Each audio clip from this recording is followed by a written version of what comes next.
Back by popular demand, please welcome Matthew Pollard.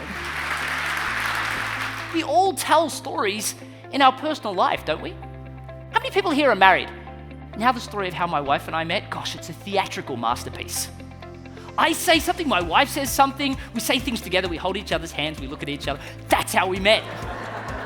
Confuse the customer, lose the sale. Now sure, I get it. What you're telling them sounds simple to you. For you, the devil is in the detail, the jargon. What I want you to do instead is I want you to just tell a story.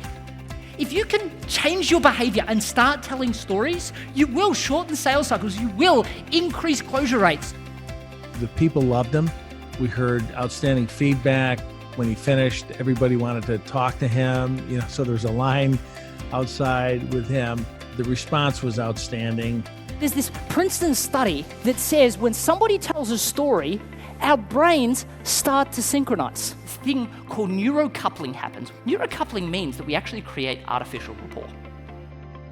Studies out of Stanford highlight people remember up to 22 times more information when embedded into a story. For instance, if I was going to tell you to remember chairs, porridge, and beds, and say a year from now I'm going to come back and ask you what those things were, there's no way you're going to remember what those items are. But going back to Goldilocks and the Three Bears, not only will you remember what those items are, you'll remember the order they were told. It remains the most memorable sales event that I've attended.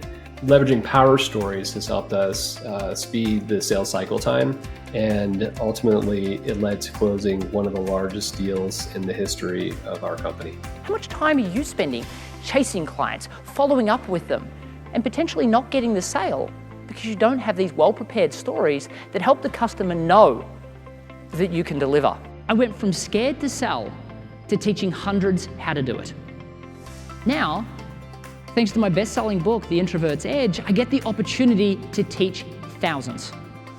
Since Matt has left and we've continued our practice, the board themselves have increased their ability to get wishes sponsored by another 15%. We're going to do a quick exercise. The best way to learn is to teach.